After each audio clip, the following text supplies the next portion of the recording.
ప్రభువైన యేసు నామమున మీకు శుభములు. ఈరోజు మన వాక్య భాగము కొరింథీయులకు రాసిన పత్రిక 9వ అధ్యాయం. ఈ అధ్యాయంలో పౌలు తన వ్యక్తిగత పరిచర్యకు సంబంధించిన విషయాలు మాట్లాడుతూ ఉన్నాడు. యేసు ప్రభువు చేతనే అపొస్తలుడిగా నియమించబడి పంపబడిన పౌలుకు తన సేవా జీవితంలో తనకు ఎదురైన వ్యతిరేకతల గురించి, కొన్ని పర్సనల్ విషయాలను గురించి కూడా అతడిక్కడ తెలియజేస్తూ ఉన్నాడు. మన విషయంలో కూడా ఒకవేళ మనల్ని ప్రభువే తన పని కొరకై ఏర్పరచుకుంటే మనకు ఎదురయ్యే ప్రతి సమస్యకు తప్పక పరిష్కారం దొరుకుతుంది.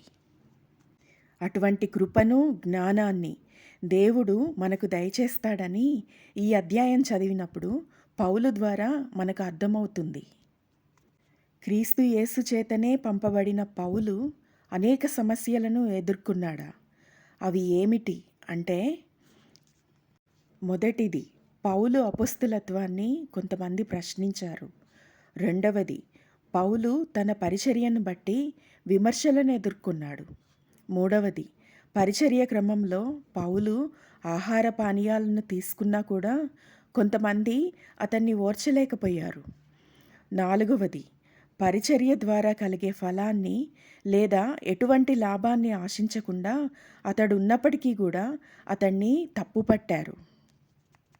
ఇవి మాత్రమే కాదు, పౌలు యొక్క ప్రతి స్టెప్ను, ప్రతి విషయాన్ని కూడా తప్పుగా అతడు ఎదుర్కొన్నాడు.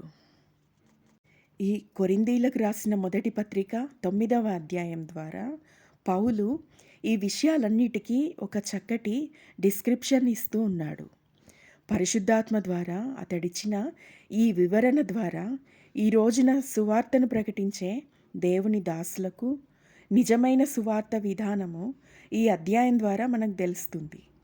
పౌలు యొక్క సమాధానాలు విందాం. 7వ వచనం, ఎవడైనను తన సొంత ఖర్చు పెట్టుకొని దండులో కొలువు చేయునా ద్రాక్షతోట వేసి దాని ఫలము తినని వాడెవడు, మందను కాచి మందపాలు త్రాగని వాడెవడు. ఎవరైనా సువార్త పరిచర్య చేసినప్పుడు వారి చేత రక్షించబడిన ప్రజల ద్వారా పోషించబడడం దేవుని ఏర్పాటని పౌలు ఈ మాటల ద్వారా తెలియజేస్తూ ఉన్నాడు. 10-11 వచనాలు, దున్నువాడు ఆశతో దున్నవలెను, కళ్ళము త్రొక్కించువాడు పంటలో పాలు పొందుదునను ఆశతో త్రొక్కింపవలెను. మీ కొరకు ఆత్మ సంబంధమైనవి మేము విత్తి ఉండగా మీ వలన శరీర సంబంధమైన ఫలములు కోసుకొనుట గొప్ప కార్యమా? అయితే ఈ వాక్యాన్ని ఆధారం చేసుకునే కొన్ని వందల వేల మంది దేవుని సేవకులమని చెప్పుకునే సోమరులు, దురాశపరులు ఈ రోజుల్లో అధికంగా తయారయ్యారు. ఈ 11 వచనాలు దాటి 12వ వచనం నుండి రాయబడిన మాటలను ఏ సేవకులైతే పాటిస్తారో అప్పుడు మాత్రమే నిజమైన సువార్త పరిచర్య జరుగుతుంది. 12వ వచనం నుండి పౌలు తాను బ్రతికిన విధానాన్ని రాస్తూ ఉన్నాడు. 12వ వచనం, ఇతరులకు మీ పైని ఈ అధికారంలో పాలు కలిగిన ఎడల మాకు ఎక్కువ కలదు కదా. అయితే మేము ఈ అధికారంను వినియోగించుకొనలేదు. క్రీస్తు సువార్తకు ఏ అభ్యంతరమైనను కలగజేయకుండుటకై అన్నిటినీ సహించుచున్నాము. 14వ వచనం, అలాగున సువార్త ప్రకటించువారు సువార్త వలన జీవింపవలెనని ప్రభువు నియమించి ఉన్నాడు. నేనైతే వీటిలో దేనినైనను వినియోగించుకొనలేదు. చూసారా, పౌలు ఏ ఒక్క వ్యక్తి నుండి ఎటువంటి ప్రయోజనాన్ని తన కొరకు ఆశించకుండా క్రీస్తు సువార్తను వెల్లడి చేశాడు.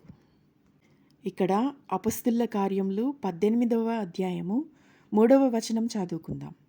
వారు వృత్తికి డేరాలు కుట్టువారు. పౌలు అదే వృత్తి కలవాడు కనుక వారితో కాపురముండెను. వారు కలిసి పనిచేయుచుండిరి. అతడు జీవించడానికి ఒక వృత్తిని ఎంచుకున్నాడు, కష్టపడి పనిచేశాడు. తప్పకుండా సువార్తికులను పోషించే బాధ్యత వారి చేత నడిపించబడే విశ్వాసులకు ఉంది. కానీ అది వారికి ఘనత కాదు. అలా ఇతరుల చేత పోషించబడడం ఆశీర్వాదం అంతకంటే కాదు. నిజానికి అది అవమానకరమైన విషయం. పౌలు కష్టపడి పనిచేసి సువార్తను ఉచితంగా ప్రకటించిన విధానమే అసలైన ఘనమైన విషయం. ఇది మాత్రమే కాదు, పౌలు అనేకులను రక్షించడానికి ఇంకా తన్ను తాను ఇలా మార్చుకున్నాడు. 21వ వచనం, ధర్మశాస్త్రము లేని వారిని సంపాదించుకొనుటకు ధర్మశాస్త్రము లేని వారికి ధర్మశాస్త్రము లేని వాని వలె ఉంటిని. బలహీనులను సంపాదించుకొనుటకు బలహీనులకు బలహీనుడనైతిని. ఏ విధము చేతనైనను కొందరిని రక్షింపవలెనని అందరికీ అన్ని విధముల వాడనై ఉన్నాను.